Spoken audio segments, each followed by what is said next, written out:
चाहे वो हमारे सांसद मंजू जी हो, और मंजू जी आज से नहीं, यहाँ प्रत्याशी एक तो खाचरियावास जी हैं जो प्रताप सिंह जी हारे हुए, और अभी जो है वो मंजू जी हैं जो भंवर लाल शर्मा जी से हमारे पुराने हवा महल के कर्मठ कार्यकर्ता, उनकी कर्मठ बेटी, तो हो सकता है।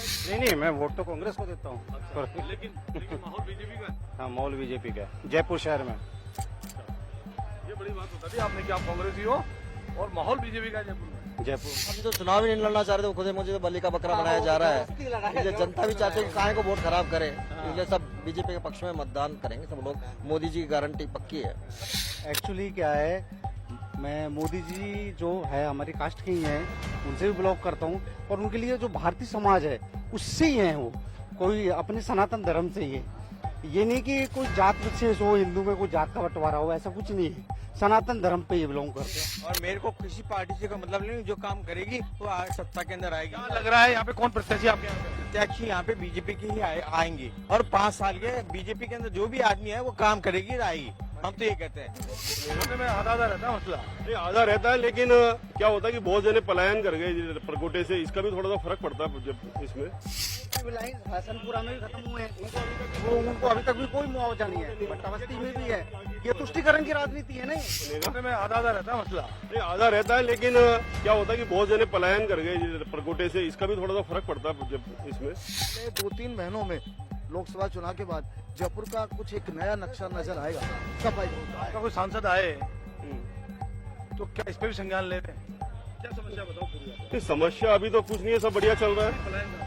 नहीं, पलायन तो वो एक तो मतलब आगे, मतलब थोड़ा सा लोग बाग बाहर वो हो रहे हैं आगे, मतलब जयपुर से बाहर सिटी में जाके रह रहे हैं, तो ये थोड़ी सी समस्या है, जयपुर सिटी को छोड़ के जा रहे हैं, ये प्रॉब्लम। शहर की तो बीजेपी जीत जाएगी। प्रत्याशी कौन कौन है? मंजू शर्मा और प्रताप जी कांग्रेस से। किधर है किधर रुख लग रहा है आपको?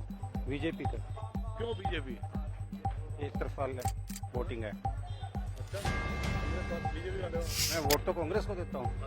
लेकिन माहौल बीजेपी का है। हाँ, माहौल बीजेपी का है जयपुर शहर में। ये बड़ी बात बता दी आपने कि आप कांग्रेसी हो और माहौल बीजेपी का है जयपुर में। जयपुर कांग्रेस पीछे हट गई क्या? प्रताप जी बोलते हैं पैसा हम हारेगा सहारा और ये सब।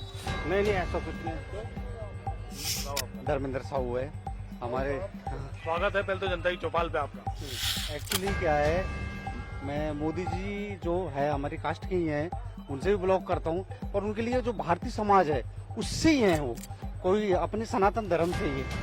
ये नहीं कि कोई जात विशेष हो, हिंदू में कोई जात का बंटवारा हो, ऐसा कुछ नहीं है, सनातन धर्म पे ये बिलोंग करते आज हैं। हम जानेंगे लोगों से कि क्या जयपुर का मूड है और जयपुर जो है किसको अपने सिर का ताज बनाने वाला है। तो आप जानते हैं। भाई साहब नमस्कार, क्या नाम है साहब? अजय नाम है। अजय जी, तारकेश्वर जी मंदिर में खड़े हैं, पहले तो भगवान का आशीर्वाद है सबको। सबको आशीर्वाद है भगवान का। जी। दूसरा, हमारे चुनाव भी है, तो कौन इस बार जो है किसको सर का ताज बने जयपुर? आपके मोदी जी की सरकार बनेगी। जी। कौन है प्रत्याशी यहाँ पे आपके जयपुर में? हमारे मंजू शर्मा है, जी। क्या लग रहा है इस बार? बहुत अच्छे मतों से जीतेगी ये। जी। क्या मंजू जी क्या जानते हैं आप? थोड़ा बहुत जानते हैं क्या? ये भंवर लाल शर्मा जी की पुत्री है। जी। हाँ, और बहुत साथ रहा है इनका जयपुर में, और जयपुर का बहुत विकास आगे मोदी जी के नेतृत्व में ही होएगा। जी। और क्या लग रहा है इस बार की 400 सीटों से पार होएगी वैसे। राजस्थान में क्या लग रहा है? जयपुर में और राजस्थान में भी बीजेपी 25 की 25 सीटें जीतेगी साहब। जी। ये लग रहा है? बिल्कुल लग रहा है साहब। तो मंदिर में खड़ा हूँ मैं, पूरी विश्वास से कह रहा हूँ मैं आपको ये बात। जी। जी। तो राजनीति और मंदिर क्या क्या सामंजस्य तो है? अब मोदी जी के आने से लोगों में एक हिंदुत्व की भावना जागृत हुई है। पहले जो थी मतलब कम थी, अब बहुत ज्यादा हो गई। राम मंदिर बनने से भी लोग बहुत जागृत हो गए, इसलिए ये बड़ी बात ये बहुत बड़ी बात है ये। और क्या जयपुर में क्या बदले अगर आप महिला प्रत्याशी पहली बार हैं? देखो, जयपुर में बदलने के लिए तो सबसे पहले महिलाओं का आगे आना उसमें बहुत महत्वपूर्ण है, और उनको मतलब कंधे से कंधा पुरुष को मिलाना चाहिए। महिला आगे आ गई। महिला आगे आ गई, इसलिए बहुत बढ़िया हुआ है, आगे आ गई। और जयपुर का जो नया प्रत्याशी बना है वो महिला है। ये बड़ी बात है। ये बहुत बड़ी बात है। ये मोदी जी ने खुद ने जो उदयपुर का जो कांड हुआ था, हमारे पदाधिकारी उनसे मिलने के लिए गए थे दिल्ली, तो उन्होंने ये बोला था कि ये कोई मेरे समाज का मैटर नहीं है, ये पूरा भारतीय समाज का मैटर है। तो मोदी जी तो पूरे देश के प्रधानमंत्री हैं, पूरे देश के तो जात पात नहीं चलती है, हाँ, काम जात के आधार पर वोट दिया जाता है हाँ, भाई साहब। काम के आधार पे उन्होंने जो काम विश्लेषण करो आप। जो काम के आधार पे जो 370 जो जम्मू के अंदर थी, जो 70 सालों से चली आ रही थी वो उन्होंने हटवाई है। और जो राम मंदिर का मुद्दा है उसको भी संपूर्ण किया है उन्होंने। अच्छा, जयपुर में क्या माहौल है? ईमानदारी से 2 प्रत्याशी, प्रताप सिंह जी का बड़ा नाम रहा है कांग्रेस से। मैं सिविल लाइन से बिलोंग करता हूँ।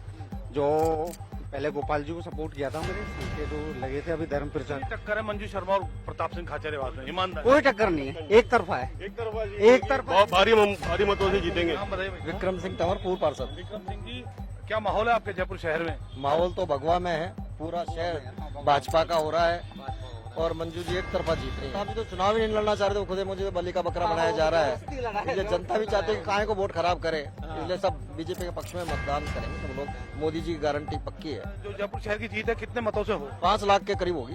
5 लाख बिल्कुल साहब, बड़ी जीत होगी। बड़े अंतरों से जीतेंगे मंजू जी। बड़े अंतरों के साथ जीत होगी। नाम बताओ। राकेश गुप्ता। प्रताप सिंह जी तो एक मिनट दोबारा। प्रताप सिंह जी को तो जब टिकट दिया तो उसके अगले दिन तो इस लोग कहते कि मैं तो टिकट लड़ना ही नहीं चाहता था, लड़ना ही नहीं चाहता तो इसलिए लगता ही नहीं कि कहीं प्रताप सिंह जी की है। हार तो क्या, उन्होंने जब उनके स्टेटमेंट ही ऐसे आ रहे हैं तो हार ही एक तरफा। और वैसे माहौल भी भाई साहब, क्या नाम है? निखिल मिश्रा नाम है सर मेरा। सर देखो, बात करते हैं काम की। अभी बात करते हैं काम की, जो युवाओं की। अभी हम सिविल लाइन से आपने कहा बिलोंग करते हो, पिछले 3 महीने में किसी ने गोपाल शर्मा जी की शक्ल नहीं देखी वहाँ। हम जानते हैं काम करने वाले आदमी को। काम करने वाला है प्रताप सिंह। 100 बातों की एक बात। रही बात कि किसका पल्ला भारी है, ये समय बताएगा। अभी भी प्रताप सिंह कभी हार नहीं मानता। वो हारा विधानसभा में, फिर भी गोपाल जी से ज्यादा हमने लोगों की सहयोग किया, मदद की।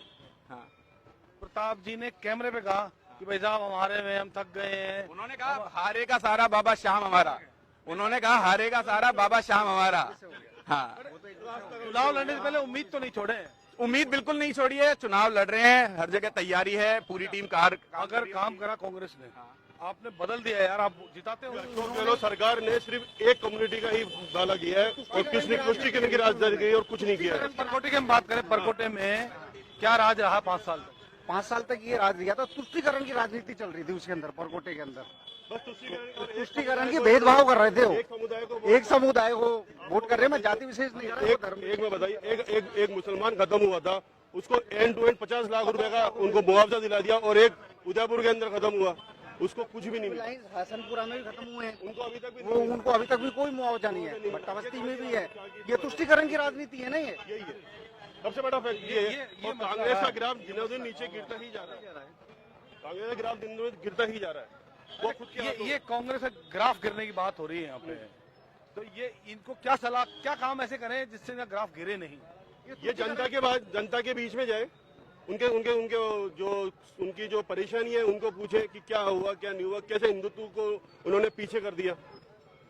समझ, वो चीज है एक तो। और सबसे बड़ी बात, अच्छा, राम मंदिर उसके लिए वहाँ नहीं उन्होंने उसको अस्वीकार किया, इसलिए सबसे बड़ा जनता में एक रोष है इस चीज का भी।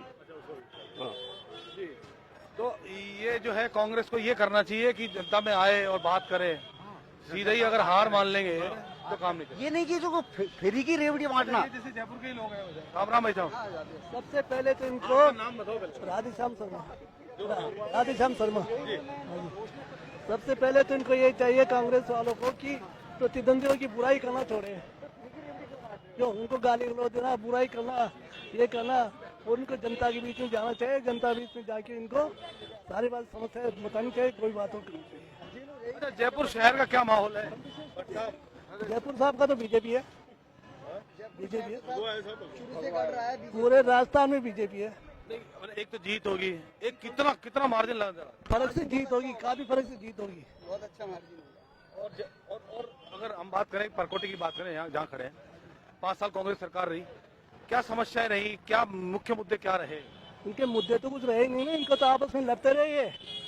ये आपस में लड़ते रहे, एक दूसरे टांग खींचते रहे। आज वो ये हो गया, ये हो गया, ये हो गया। किसी दूसरे को नहीं, जनता के बारे में। मेरा नाम सुशील जैन है, समझे, मेरा नाम सुशील जैन है और मेरे को किसी पार्टी से कोई मतलब नहीं, जो काम करेगी। तो लग रहा है यहाँ पे कौन प्रत्याशी आपके यहाँ पे? प्रत्याशी यहाँ पे बीजेपी की ही आएंगी और 5 साल के बीजेपी के अंदर जो भी आदमी है वो काम करेगी, आएगी। हम तो ये कहते हैं ऐसे हो, मैं किसी का पर्टिकुलर नाम नहीं बताना चाहता, और मैं शहर ही हो, जयपुर शहर हो, कोई भी हो, लेकिन बीजेपी आएगी। कांग्रेस के राज के अंदर जो देखना था सबने देख लिया, बस इतना सा कहना है। मैं कह रहा हूँ सबकी निगाहों में है, बताने से कुछ भी नहीं होगा, नहीं जो कोई इससे आपस में झगड़े इतनी बड़ी गलती करती है जो बताने आपस में झगड़े होंगे, इससे कोई फायदा नहीं है। जो काम करेगा वो सच पथ पे आएगा। बताइए, नाम बताइए। मेरा नाम दिलीप भट्ट है और हालांकि ऐसा कुछ नहीं है, कांग्रेस ने भी काम किया है। बस ये है कि मोदी जो एजेंडा है, जो मोदी एजेंडा है और मोदी जी का जो काम है, वो जो राजस्थान सरकार में जो बदलाव आया है, वो इसलिए बदलाव आया है कि कुछ काम ऐसे हैं जो रह गए हैं, चाहे वो पार्किंग से लो, चाहे वो सफाई से लो, चाहे वो परकोटे के जो विकास है। मुख्य काम तो ये, लेकिन मुख्य काम ये है कि जनता को किस तरह से अपनी ओर आकर्षित किया जाए। अच्छा, मैं बात करूं, परकोटे की बात करूं, ये डेंस सिटी है, मतलब बहुत घनत्व वाले लोग रहते हैं। सफाई हमेशा चैलेंज रहा है। 5 साल अशोक गहलोत जो है इसमें बिल्कुल फेल नजर आए, बिल्कुल फेल नजर आए, लेकिन कचरा निस्तारण आज भी नहीं हो रहा है। अगर ये नियम से इसका विसर्जन 1 साल में करेंगे, लेकिन अभी 3-4 महीने हुए हैं और फिर इलेक्शन आ गए लोकसभा के। लेकिन मुझे ऐसा लग रहा है 2-3 महीनों में लोकसभा चुनाव के बाद जयपुर का कुछ एक नया नक्शा नजर आएगा, सफाई का आएगा बहुत अच्छा। वो हमारे सांसद मंजू जी हो, और मंजू जी आज से नहीं, यहाँ प्रत्याशी एक तो खाचरियावास जी हैं जो प्रताप सिंह जी हारे हुए, और अभी जो है वो मंजू जी हैं जो भंवरलाल शर्मा जी से, हमारे पुराने हवा महल के कर्मठ कार्यकर्ता, उनकी कर्मठ बेटी है। तो हो सकता है कि कुछ भावनाएं ऐसी है। जयपुर के कौन है इस बार दंगल में तो मंजू शर्मा और प्रताप सिंह खाचरियावास। किधर पड़ती है वोट की चोट तो पड़ेगा तो बीजेपी का जयपुर तो वैसे काम कुछ नहीं करते ये। पिछले 10 साल में कुछ काम नहीं किया। एमएलए बोलते नहीं है, एमपी बोलते नहीं है। 10 साल में राजस्थान में बीजेपी थी, सेंट्रल तो बीजेपी थी ना सर, जहाँ खड़े हो एमपी तो बीजेपी। राजस्थान में कांग्रेस थी 5 साल। 5 साल कांग्रेस थी, लेकिन कांग्रेस क्या कौन सा काम नहीं किया? बिल्कुल काम किया। अच्छा, परकोटे में जो समस्या रही, कचरा की समस्या रही। हाँ बिल्कुल, कचरा उठा गया 5 साल। अभी भी नहीं उठाओ तो अभी कहाँ उठा? बताओ आप, जगह जगह ढेर लग रहा है। तो नहीं सरकार सर 4 महीने हो गए इस बात को, तो अभी तक बाबा फिर दूसरा चुनाव नहीं। सुनो, निष्पक्ष बात करो। देखो सर निष्पक्ष करूंगा तो। अच्छा, परकोटे में पलायन हुआ, इसमें जानते हो? नहीं, प्लान तो हुआ है। क्यों हुआ? वो तो सर ये गवर्नमेंट की पॉलिसी है या ये नहीं नेताओं की? आप मंदिर आ रहे हो गवर्नमेंट की पॉलिसी से? नहीं नेताओं की आपसे खींचतान चल रहे है ना ये, वो उसको परकोटे से पलायन हुआ, ये हमने सुना। आपने सुना? बिल्कुल सुना सर। ये सरकार की पॉलिसी से हुआ है। सरकार की आपसे के नेताओं के एक दूसरे फेवर लेते हैं। हिंदू मुस्लिम से जब विधायक वगैरह, जो एमएलए विधायक वगैरह जब एक पर्टिकुलर समुदाय को सपोर्ट करेंगे, वो दूसरे समुदाय को अरेस्ट करेंगे जो शासन में रहते हुए, तो सरकार की सहमति से तो हो रहा है, होता है। ये होता है किसकी सहमति से? पॉलिसी तो नहीं है सरकार की। नहीं, पॉलिसी क्या करेंगे? पॉलिसी क्या खुल के थोड़ी रखी जाती है? किसकी वजह से हुआ? ये जो मुस्लिम विधायक अमीन कागजी वगैरह, इनकी वजह से हुआ। ये कह रहे ना कांग्रेस जो थी, और ये हाँ, कांग्रेस थी तो विधायक किसका था? वो कांग्रेस का था, उन्होंने सपोर्ट किया उनको, इसीलिए तो यहाँ से पलायन हुआ। यदि सरकार सपोर्ट करती तो क्यों होता पलायन? अच्छा, पलायन को रोकने के क्या वो हो सकते हैं, सुझाव क्या हो सकते हैं? सुझाव क्या होंगे? तो गवर्नमेंट पॉलिसी के ऊपर डिपेंड है। गवर्नमेंट चाहेगी तो रुकेंगे, नहीं तो नहीं रुकेंगे। हुआ है क्या वास्तव में यहाँ पे? अगर हुआ है ना, खूब हुआ है यहाँ पे, हुआ है ये इसमें रामगंज बाजार में। हमारे किशनपुर में ही है। अच्छा, क्या लग रहा है इस बार? बीजेपी आएगी, पूर्व मोहम्मद से आएगी, सीधी आएगी डायरेक्ट। बीजेपी आएगी पूर्ण मोहम्मद से। मंजू शर्मा ही है, ये मंजू है। तो ये हमने तारकेश्वर जी के मंदिर से हमने बताया आपको, सीधा संवाद हमने जनता से किया और जाना कि इस बार के चुनाव में कौन जयपुर की इस सीट से सिरमौर होगा, जनता किसको अपना जनादेश देगी। हम ऐसे ही रोचक जनता से जुड़े फीडबैक आप तक लाते रहेंगे। जय हिंद, वंदे मातरम।